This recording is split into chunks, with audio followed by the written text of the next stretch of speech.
주님의 온기로 나를 채우는 시간, J on Air. 안녕하세요. J on Air 김인혜입니다. 오늘은 5월 8일 어버이날입니다. 혹시 아침에 일어났는데 어버이날인지 잊어버리셨다면 이 방송을 들으신 직후 바로 부모님께 전화드리세요. 그리고 사랑한단 말도 잊지 마시고요. 저희 형제들은 다 뿔뿔이 흩어져 있어서 어버이날에는 주로 영상통화로 부모님께 인사를 드리는데요. 한 번은 저희 형제들과 며느리, 손자, 손녀들이 다 함께 세상이 당신을 모른다 하여도 이 축복송을 불러드렸더니 너무 좋아하시더라고요. 지난 라디오 6화에서 딸아이와 함께 콩나라 기도했던 선교사님 기억하시죠? 그 선교사님에게 셋째 딸이 있는데 한글을 따로 가르쳐주지 않았는데 언니, 오빠 어깨 너머로 혼자 한글을 배워가더래요. 그 셋째 딸이 5살 때 처음으로 엄마에게 편지를 썼는데 엄마, 사람해요 라고 써있더래요. 딸아이의 편지가 너무 귀엽고 신기해서 옆집에 사는 선교사님에게 그 편지를 보여줬대요. 우리 딸아이가 글쎄 엄마 보고 사람되라고 하네요. 그랬더니 옆집 선교사님도 6살 난 자신의 딸아이의 편지를 보여주더랍니다. 거기 뭐라고 써있었는 줄 아세요? 임마 사랑해요. 임마 사랑해요. 귀여운 우리 아이들. 제가 자꾸만 아이들 에피소드만 이야기하는 것 같은데 아이들 이야기가 너무 재밌어서 안 들려드릴 수가 없네요. 오늘 어버이날을 맞이해서 먼저는 우리 모두를 사랑으로 말씀으로 낳으신 하나님 아버지께 감사를 드립니다. 우리를 사랑하셔서 그 아들까지 아낌없이 내어주신 은혜 때문에 우리의 삶이 얼마나 가치 있고 아름다운지요. 그리고 우리 한 사람 한 사람이 이 세상에 존재할 수 있도록 그 통로가 되어주신 사랑하는 부모님들께도 사랑과 감사를 전합니다. 한 생명을 낳고 양육하며 책임진다는 것은 자신의 모든 것을 쏟아 부어야만 가능한 일이더라고요. 그 일을 하고 계시는 것만 해도 너무 위대한 일을 하고 계십니다.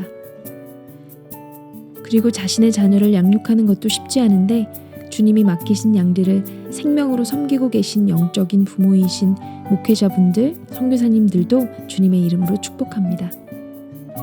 어쩌다 보니 제가 대표해서 인사를 드리게 되었네요. 이렇게라도 감사한 마음을 전하고 싶었습니다. 오늘은 광고 드린 대로 여러분이 보내주신 사랑의 편지들을 소개하는 시간을 가지려고 했는데요. 제가 편지라고 했더니 다들 부담을 느끼셨는지 한 통도 안 왔네요. 유유. 그냥 허락하신 대로 받기로 했습니다. 뭘 나눌까 고민했는데 한 아버지가 아들에게 보내는 편지와 한 어머니의 고백을 들려드리려고 해요. 부모님께 드리는 사랑의 편지를 읽어드리려고 했는데 결국 부모님의 편지를 읽어드리게 되었네요. 자식은 부모님의 사랑을 따라갈 수 없나 봐요. 먼저 아버지의 편지를 읽어드릴게요. 편지가 써진 날짜를 보니 지금으로부터 19년 전에 쓰여진 편지더라고요. 서아프리카의 젊은 나이에 선교사로 나가 있던 아들을 방문한 아버지가 떠나면서 아들에게 남긴 편지입니다.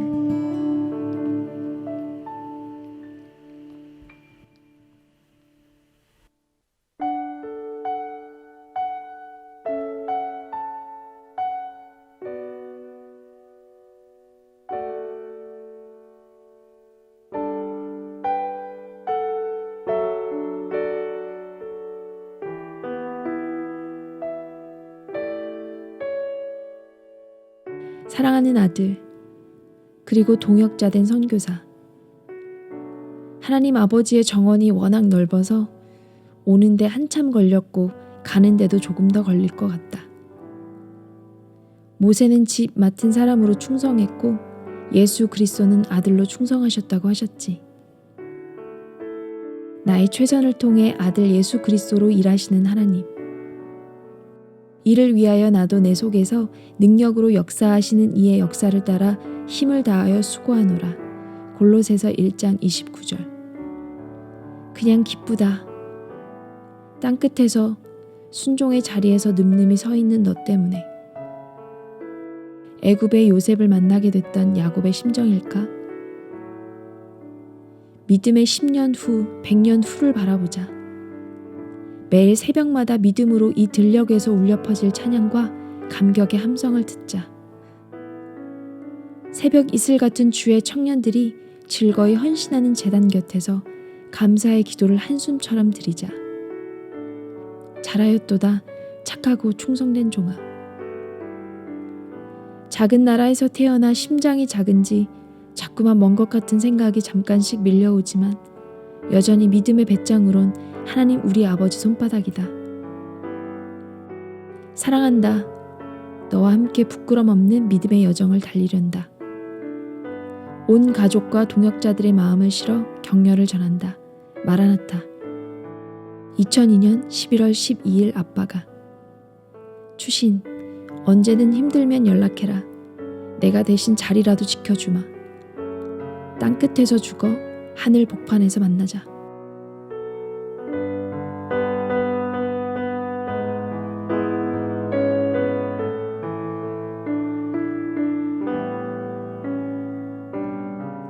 함께 동일한 믿음의 길을 걸어가는 아들에게 보내는 아버지의 편지. 전 읽으면서 하나님 아버지의 마음이 느껴져서 많은 감동을 받았습니다.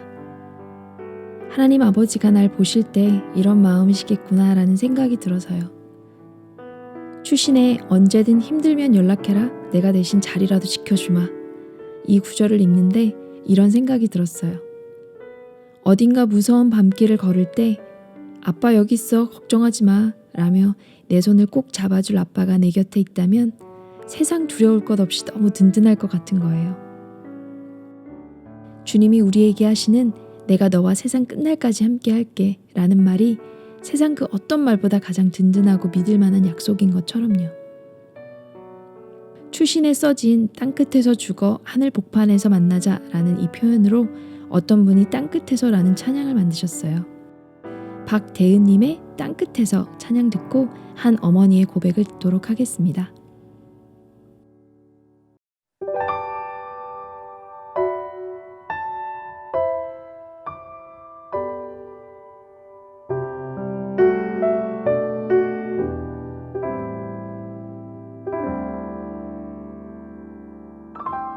나의 삶에 흔적 있는 곳 마음 쏟아낸 자리를 떠나 낯선 그 자리 외로운 자리 아무 의지 없지만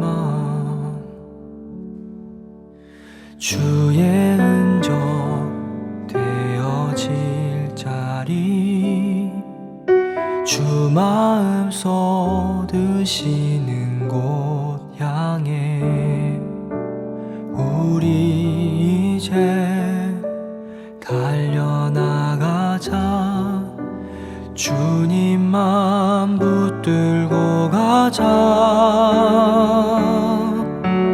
부르신 그곳 땅끝에서 죽어 하늘 복판에서 우리 다시 만나리 부르신 자리 땅끝에서 죽어 하늘 복판에서 주의 얼굴 배우리 주의 흔적 되어질 자리 주 마음 쏟으시는 곳 향해 우리 이제 달려나가자 주님만 붙들고 가자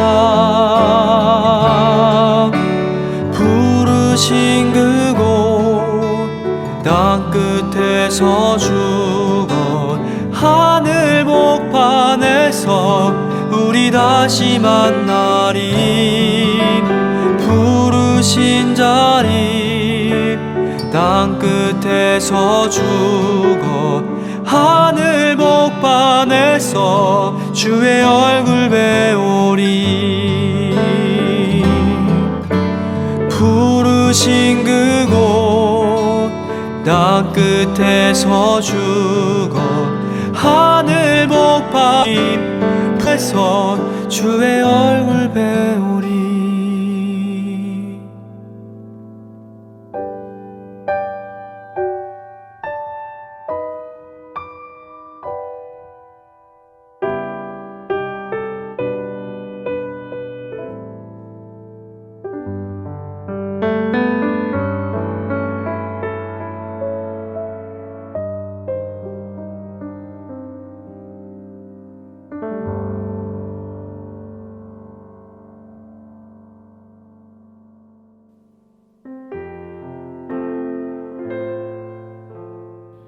하나님이 우리를 정말 사랑하시나 봐.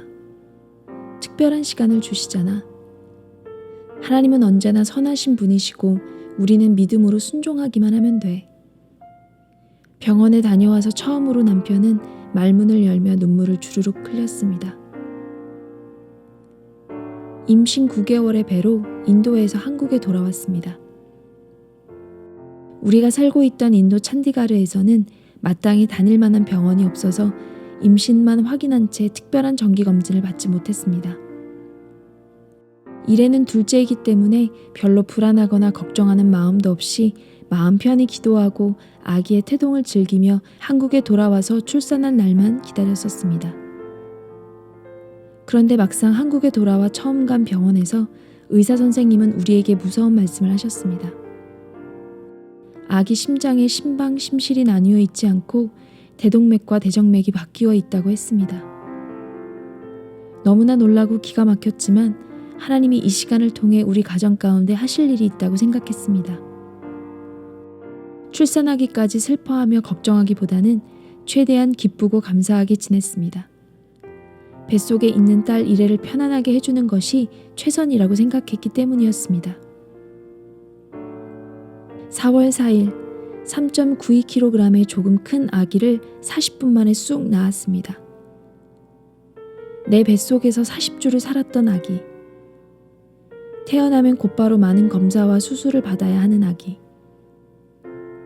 가장 중요한 심장에 큰 문제가 있어서 몇 시간, 며칠을 살게 될지, 몇 년을 살게 될지 모르는 아기. 만약 산다고 하더라도 정상적인 생활을 할 수 없는 그 아이를 낳으면서 저는 정말 기뻤습니다. 너무나 설레고 기대가 되고 감사했습니다. 하나님이 우리에게 주신 소중한 선물을 만나는 기쁨에 들떴습니다. 그리고 세상에서 가장 예쁜 아기를 보며 너무나 감격스럽고 감사해서 눈물이 났습니다. 그때는 잘 몰랐는데 나중에 인도에 가서 이래를 낳았을 때를 회상하며 깨달은 것이 있습니다. 아버지 되신 하나님의 마음이었습니다. 비록 아픈 아기였지만 그 존재만으로도 우리 부부에게 너무나 큰 기쁨이 되었던 이래처럼 그 아기를 만난다는 설레임에 산통도 신나기만 했었던 것처럼 부족하고 연약한 우리들이지만 그 존재만으로 하나님이 얼마나 기뻐하실지 생각하게 되었습니다. 우리의 어떠함으로 인하여서가 아니라 우리의 있는 모습 그대로를 하나님은 사랑하십니다. 잘하지 못해도 때로는 실수하고 넘어질지라도 하나님은 우리로 인해 기쁨을 이기지 못하십니다. 우리가 당신의 자녀라는 그 사실 하나 때문에. 태중에서가 아니라 직접 이래의 초음파를 검사한 결과는 더 나빴습니다. 아빠의 친한 친구이신 담당 의사 선생님은 출산 다음 날 제게 아기를 그냥 잊어버리라고 하셨습니다. 아기를 보지도 말고 만나지도 말고 그냥 없는 셈 치라고 말입니다. 너무나 복잡하게 얽혀서 손을 댈 수도 없는 의사들도 처음 보는 복합 기형이라고 했습니다. 그래서 저희 부부는 더 기도할 수 있었습니다. 정말 기적이 일어날 것을 믿었습니다. 그래, 지금 아이가 멀쩡하다면 사람된 의사들이 오진했다고 생각할 수도 있을 거야. 모든 의사들이 모여서 회의를 해도 손댈 수 없는 일, 정말 하나님만 아시고 하나님만 하실 수 있는 일이라는 것이 증명된 후 하나님께서 온전하고 완전하게 고치실 거야. 그래서 우리에게 그 은혜와 간증을 통해서 더 많은 사람들에게 복음을 전할 힘을 주실 거야. 하지만 하나님의 뜻과 계획은 달랐습니다. 저는 하나님이 왜 이래를 고쳐주지 않으셨을까 의아했습니다. 하나님이 이래를 살려주시면 정말 많은 사람들의 기도가 응답되고 주님이 높이 영광을 받으실 수 있는 좋은 기회이며 선교 사역에도 놀라운 간증거리가 되었을 텐데 하나님이 왜 이 좋은 기회를 사용하시지 않으셨을까 정말 이상했습니다. 그러나 진짜 기적은 죽어가는 사람이 살아나는 것뿐만이 아니라 죽을 것 같이 어려운 상황 속에서도 주님의 힘으로 다시 힘차게 일어날 수 있는 일이라는 것을 알았습니다. 예수님을 믿으면 죽지 않는다는 것이 복음이 아닙니다. 예수님을 믿으면 죽음과 같은 어려운 시간 속에서도 깊은 평안을 가질 수 있다는 것이 바로 복음임을 깨달았습니다. 천국에서 다시 만나 영원히 기쁘게 함께 살 것에 대해서 알고 있기 때문입니다. 4월 20일, 저희는 이래를 만난 지 16일 만에 다시 그 천사를 주님의 품으로 돌려보내야만 했습니다. 하나뿐인 아들이 십자가에 못 박혀 죽는 것을 지켜보셔야 했던 하나님 아버지의 마음을 깊이 배울 수 있는 시간이었습니다. 그러면서 더 큰 사랑을 알았습니다. 만약 저에게 선택권이 있었다면 저는 어떤 대가를 치러서라도 결코 아이의 죽음을 선택하지 않았을 것입니다. 그러나 하나님은 그렇게 하셨습니다. 그분은 선택권이 있으셨음에도 불구하고 죄인인 저희들을 위해서 자신의 독생자의 죽음을 대속으로 선택하셨습니다. 그 사랑이 정말 얼마나 큰 것인지 다시 한번 깨달았습니다. 이래를 하늘나라로 다시 돌려보내고 남편과 기도원에 갔습니다. 하나님께서는 은혜와 사랑으로 저희들의 상한 마음을 위로해 주셨습니다. 딸 이래는 예비하시고 공급하시는 하나님이라는 이름 뜻 그대로 누군가를 준비하고 간 것이라고, 딸을 입양해서 이랑이라고 이름 지으면 좋겠다는 마음을 주셨습니다. 저희 부부는 그 길로 곧바로 홀트 아동복지회에 가서 입양 수속을 하고 양부모 교육을 받았습니다. 이랑이를 기다리기까지 정말 많은 기도가 있었고 걱정과 갈등도 많았습니다. 그러나 이삭이와 이레를 우리에게 선물로 주셨던 그 하나님께서 부어주시는 기대와 확신이 저희 부부를 붙들어 주었습니다. 저희는 가슴으로 낳을 아이를 11개월이나 품고 기다렸습니다. 남편의 제안으로 이삭이와 이레를 임신했을 때처럼 가슴으로 잉태한 아이를 위해 태교 일기도 썼습니다. 건강하고 하나님의 성품을 닮은 아기를 달라고 기도하면서 덧붙인 기도가 있다면 4월 20일생의 아기였습니다. 딸 이레가 하늘로 떠난 그날 새 아기를 주신다면 내 생애의 가장 슬픈 날이 가장 기쁜 날로 바뀔 것이라는 애교 섞인 기도였습니다. 5월 초 홀트에 계신 선생님이 전화로 아이에 대해 소개하는 첫 마디는 4월 20일 10시 35분생이라는 것이었습니다. 저는 정말 그 뒤로 다른 아무 말도 들리지 않았습니다. 하나님이 주시는 큰 격려가 마음을 온통 뒤덮었습니다. 당장 비행기표를 바꾸어 5월 17일에 입국하여 드디어 19일, 꼭 한 달 된 이랑이를 만나게 되었습니다. 처음 보는 그 순간부터 그냥 내 아이구나 하는 생각이 들었습니다. 이랑이는 다시 주신 딸은 맞지만 이레를 대신해서 주신 딸은 아닙니다. 한 번도 이랑이를 이레 대신이라고 생각한 적이 없습니다. 이레는 지금 제 품에서 살고 있는 아이들보다 훨씬 더 좋은 예수님의 품에서 살고 있기 때문에 엄마 마음은 아기가 가장 좋은 곳에 있는 것만으로 감사하고 기쁩니다. 아무것도 이레를 대신할 수 없고 또 이랑이도 이랑이 자체만으로 저희들에게 온전한 기쁨이 되는 자녀랍니다. 저희는 입양이 또 다른 형태의 출산이라고 생각하고 하나님이 자녀를 주시는 방법 중 하나라고 생각합니다. 이삭이도 이랑이도 동일하게 하나님 나라에서 저희 가정에 입양되어 온 선물입니다. 저희 부부는 하나님의 자녀를 위탁 맡은 이 땅의 부모로 그 책임을 다할 수 있도록 최선을 다할 것입니다.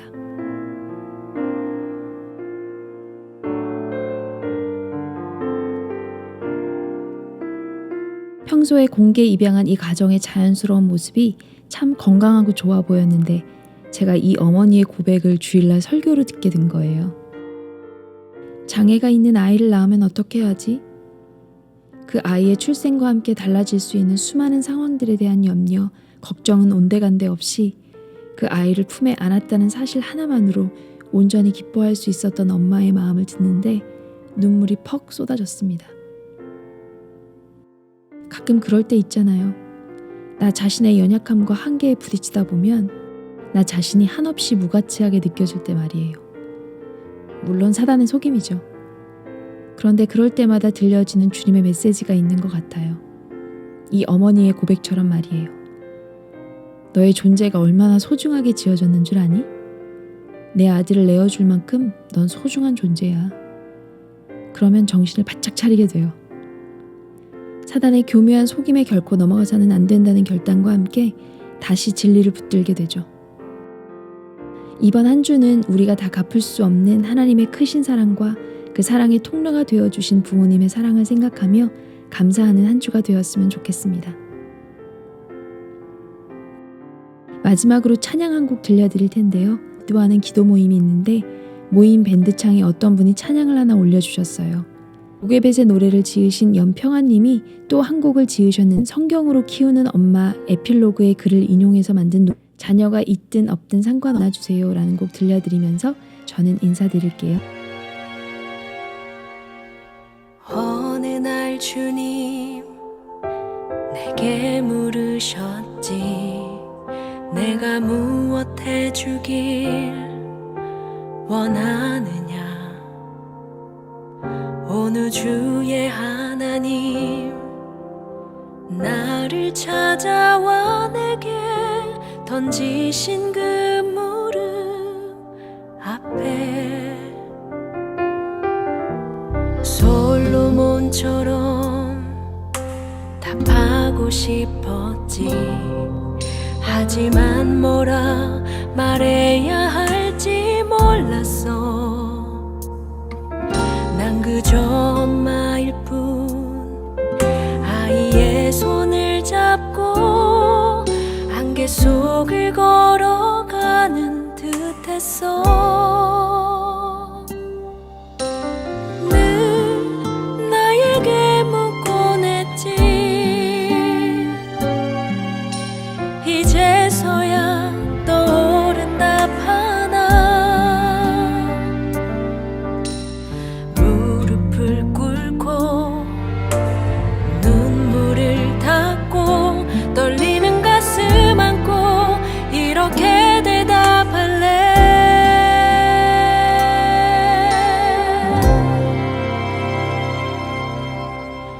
이 아이들을 만나주세요 하나님 나라와 교회와 복음 위해 살아가는 인생이 되길 원해요 이 아이들을 만나주세요 내 삶의 가장 중요한 건 무언지 놓치고 사는 인생이 되긴 싫었어 많이 고민했지만 쉽게 말할 수 없는 욕심 많고 미련한 나였기